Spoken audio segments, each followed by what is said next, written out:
I didn't realize how predictable it had all become until the moment it broke. Dinner was already halfway through when my father said it. Nothing dramatic led up to it. Plates were being passed. My sister was talking about some small inconvenience at her apartment, and I was nodding at the right intervals, like I always did. I had already transferred her rent that morning. It wasn't unusual. It had become one of those quiet responsibilities no one officially assigned to me, but everyone expected I would handle. Like resetting a clock that no one else noticed ticking. Then my father put his fork down. "You're selfish," he said, not loudly, just clearly enough that everyone stopped moving. "Your sister is better than you." There wasn't anger in it. That was the part that settled wrong. He meant it as a conclusion, not an insult. No one spoke.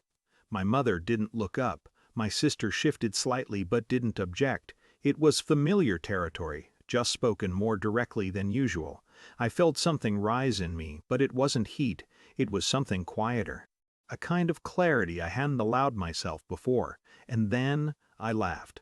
Not sharply, not long, just enough to interrupt what was supposed to happen, next me absorbing it, like always.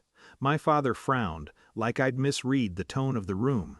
I wiped my mouth, set my napkin down and said, "Nice, then I won't be paying for her rent anymore."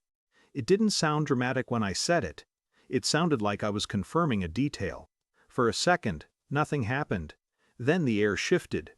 "What do you mean?" my sister asked, her voice not defensive yet just uncertain, like she hadn't processed the sentence fully. "I mean," I said, still calm, "if she's better than me, she probably doesn't need me covering her expenses." My father leaned back slightly like he was recalibrating. "That's not what this is about."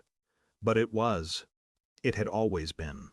I didn't argue. I didn't explain. There wasn't anything to defend. I had already done it, sent the last payment hours earlier. The next one simply wouldn't happen.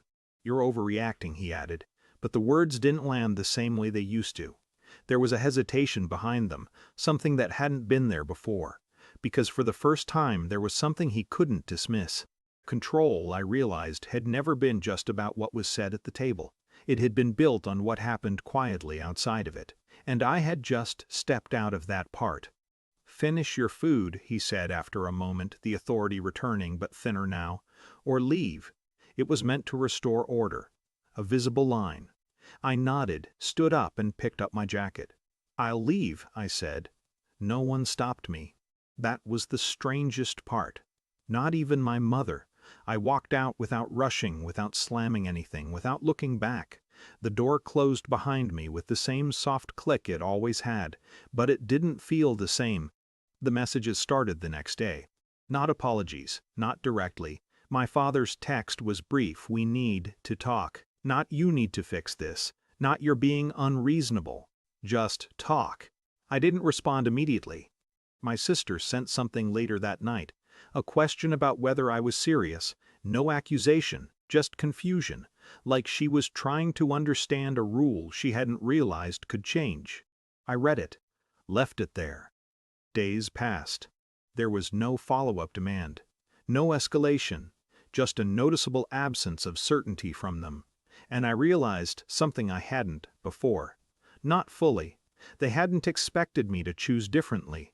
Not because they thought I couldn't, but because I never had. That had been the structure. Not obligation. Not even pressure. Just assumption. A week later, my father called instead of texting. His voice was the same, but the way he spoke wasn't. Measured. Careful, even. "We should sit down," he said. "Figure things out." Not, "You should come back." Not, "You owe us." Figure things out. I agreed to meet. Not because I felt pulled back, but because I didn't feel pushed anymore. That was new. Nothing dramatic changed after that. There was no apology at the table when we met again. No clear admission of anything. But there were pauses where there hadn't been before. Questions where there used to be statements. My sister didn't bring up money. My father didn't compare. It wasn't warmth. Not exactly.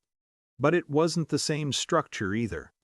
I still think about that moment, sometimes the laugh. It wasn't planned, it wasn't strategic. It was just the first honest reaction I'd had in a long time, and it shifted something I hadn't been able to move any other way. Not loudly, not completely, but enough. They haven't said I'm selfish again. They also haven't said I'm right. And somehow that space in between feels more real than anything we had before.